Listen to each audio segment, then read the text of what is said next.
All right, let's kick things off here. Bomani, the angry black girl and her monster, great movie. Congratulations on the buzz with everything going on with the film. It's awesome. Thank you so much, man. I'm glad you connected. Yeah, definitely. Just to kick things off here, this is an amazing retelling of Mary Shelley's Frankenstein, but I felt it's also a great story that stands on its own. As the writer and the director, but I want to talk about the writing side first. What was the writing process like with making this film? My writing process is very frustrating. The only way I could describe it is trying to navigate through a maze and all the lights are off. And you will bump into a wall, right? And then that wall lights up. And so like, well, that goes that way, whatever. And so you basically keep navigating this maze and bumping into walls and being frustrated because you don't know where you're going until the maze lights up. Once you have that, now you see where the story goes. And then I can kind of like go in and do my thing. It's very frustrating and very long, but like it gets me through the thing, and like it's how I kind of attack this. That is, I don't know if this is going to be on the record or off the record, but that is one of the most accurate representations of writing anything from screenplays to articles or whatever. Thank you. Thank you for sharing. I'm leaving that in. Thank you for sharing that. With this being a retelling or a reimagining, whatever you want to call it, of Mary Shelley's Frankenstein, if we even want to rub too close to that, did any of that did that idea come organically, or did you just kind of start chipping away at something? You went, oh my God, this is something kind of like that, and I dig it. Yeah. No, I mean, I read the book when I was fresh out of high school and adored it. I loved it so much. And I resonate with a lot of the themes. I thought a lot of interpretations of it were leaving stuff on the floor that I thought were really cool. And so I wanted to do something with it. But I didn't know what. I just knew I wanted to do something. I didn't have the language or the tools to do that. Maze analogy. And so I mixed that with I have two older sisters who I grew up with, who were kind of my first contact with intelligence, and they were my muse in this. And so I combined those two things, and then that's how everything kind of started to move and go. Interesting. Was it always the horror genre for you, or do you like to mix it up a bit, or were you just always go to a video store and run to the horror aisle kind of guy?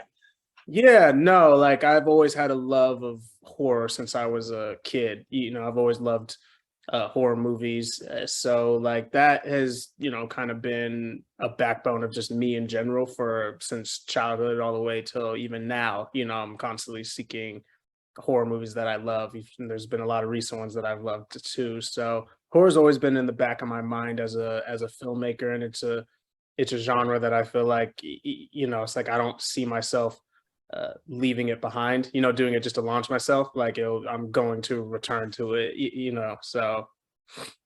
Yeah. All right. About the movie here, I thought it was flawless casting across the board, from your leads to your supporting roles. I mean, Chad Coleman, I'm a big fan of, all the way down to the not very nice teacher. I'll talk about that scene a little bit. I got a question about that. Sure. Just talk about piecing this team of on-screen talent together. And, was it did anybody kind of come in that you didn't expect to be like this, just knock you flat with their read? Just what was it like putting this together? Man, it is wild. I think that they all, except for Chad didn't audition.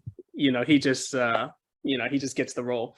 But from The Walking Dead, yeah, right, Walking Dead and The Wire, and yeah, he's just phenomenal. So but the rest of the cast, Leia came in and auditioned and just completely smacked it out of the park and floored me, with her performance and her take on the performance and her endurance and all the tools she has. She just it was just phenomenal. And then it paid off in dividends, to me at least. Like, I just think that she was incredible. And so the rest of the cast basically followed suit. They all came in and auditioned and really just brought so much to these roles. Even like our core, when it was Leia and Riley for Aisha and Amani for Jada and Keith for Jamal and Denzel for it's like and Chad, like these were phenomenal performances, and Dale and Tracy. But like even some of the more subsidiary characters, like the guy who gets in the tank top, like Jeremy, I believe, if this is his name, but like he plays Curtis, and like he just has one scene or two, it's like, and he like it delivers it, but it's like when all these pieces were coming together, like I remember looking at my producer once the final piece came in, which was Chad, and I was just like, superpower of this movie is gonna be its acting. Like, like that's just what it is. And I completely stand behind the idea that, like, it's just like movies, it's subjective. Some people like things, some people don't, but I think you can't deny the acting in this movie. I think you're objectively wrong if you just like, Agreed. So some horror films have gore effects that can just feel like the director likes blood and guts. Yeah. All the bloodshed in your film seems to pack an emotional punch, I feel. I mean, just talk about your approach to getting bloody on set, I guess. Yeah. I mean, shout out to Cronenberg, the king of gore. Hell yeah. It's like one of my references for this, like he's just incredible, but I don't know, like some of the things that people don't realize with I feel like with Cronenberg is that like a lot of his gore is like justified. He's not just being weird, for some stuff. And so like, especially when I'm thinking about History of Violence, right? And so like a lot of that stuff is like, and so to me, it's like always trying to, service the story, what it means to the story. And like, that's not to say that shock value gore isn't, any better, or any worse. But for me with this one, it was more like servicing the fundamentals of storytelling and trying to aspiring to achieve that, so because to me, like a lot of violence and gore will have a stronger effect when it is contrasted against that. It's just like when I have a gore fest and I sort of become desensitized, or it becomes fun or funny, entertaining, which is good if that's what you're going for. But for me, I was trying to have an impactful effect on it, and I think contrasting against those fundamentals really helped that. Mm-hmm. Definitely. You mentioned Cronenberg and the gore, and I mean, yeah, things like The Fly and The Brood always had like crazy gore effects that also might make you cry, for Christ's sakes. Yeah. But so you mentioned that, but like I also wanted to ask you just about other filmmaking inspirations or other films that you either brought to the table with crafting this movie, or just in general, like who are your gods of filmmaking? Yeah, I mean, in general, like the people who really like kind of busted my ideas open, like it, I have to give you two answers. Like growing up, the films that I was just like constantly watching, that were, this was, Boys in the Hood and Menace to Society and Love and Basketball. Like these films were just like, but I didn't understand them as an art form back then. I was just kind of consuming, but they had such an emotional influence and impact on me. But then once I started really getting into cinema and seeing the craft behind it, those films like became much more important to me, right? Like, because I started understanding like, oh, there's like people behind this, right? You have that awakening.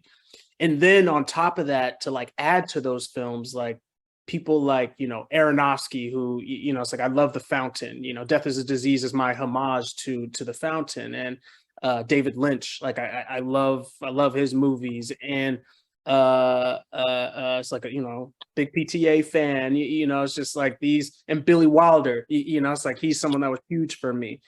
So it's like these filmmakers were really just people who like shape shifted how I see cinema and how I think it can be expressed. Yeah, you're speaking my language, man. So great horror to me is also great drama, and great horror puts a mirror up to society. Whether it's anything from the classroom scene early on to that bit about Christopher Columbus, what do you think thematically this film is trying to convey?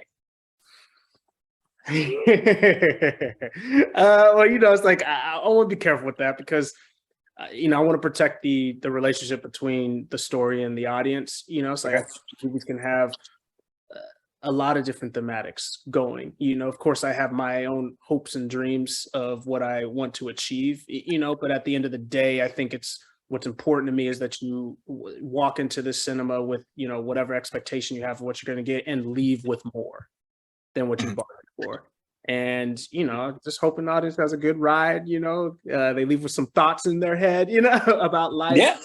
And as you said earlier, I do think the mark of an incredible horror movie that I'm always trying to achieve is, you have your I'll use Jaws as the example. You have your shark, your monster, but then you leave and you with real world fears of like, I don't want to swim in the ocean. Yeah. Right? It's like, Yeah. so like I hope that this movie's able to achieve something like that. All right. Mhm. That kind of answered my very last question. So,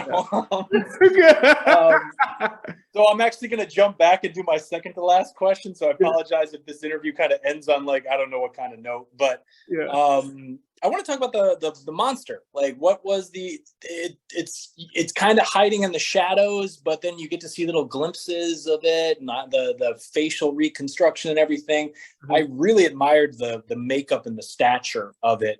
I mean, I could say the inspiration, what was the inspiration for it, was the other Frankenstein movies, but was there anything else you had going on with crafting the design of the monster? Yeah, I mean, the monster, shout out to Christina Cordon. She was our creature effects person and gore effects in the movie. She was a one-woman band, so she really she was fucking shit up in there. Like, she did a phenomenal job. But yeah, I mean, for me with the monster, I was like, the big thing I was always thinking about was just like, look, man, this girl's trafficking in corpses. Okay, so like, so it's like that is, you can't get away from that. So, and they all shouldn't be looking perfect, right? Like, it shouldn't look like this perfect being. Something's going to be rotting, some stuff is going to be working, and like, it shouldn't be this perfect symmetrical thing. So for me, I was just kind of pulling from, I told her that. So we were really looking at how to make, what does that look like? A human being who is like stitched together. Because like, if you put this piece of your face on, it's not going to perfectly fit if it's from someone else.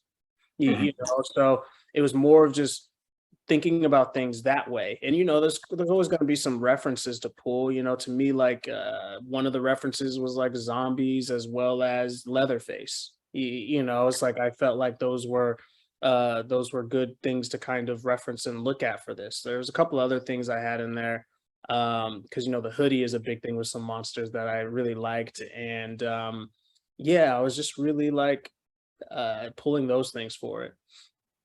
All right. Yeah. Well, sir, again, just congratulations on the film. I was not like, I remember 5 minutes in, I was just kind of like, oh, it's a Frankenstein story. This is awesome. This is like totally my bag. Yeah. So congratulations with everything going on. I look forward to whatever is kind of coming down the pipeline with the film and everything. And I felt like for 92 minutes, the clouds parted and I was dropped in a world and got to kind of study it. So it's a great work. Congratulations. Thank you so much. I'm glad you were able to connect with it, man. I'm glad it reached you. It's like you just never know with those things. So it means a lot to me.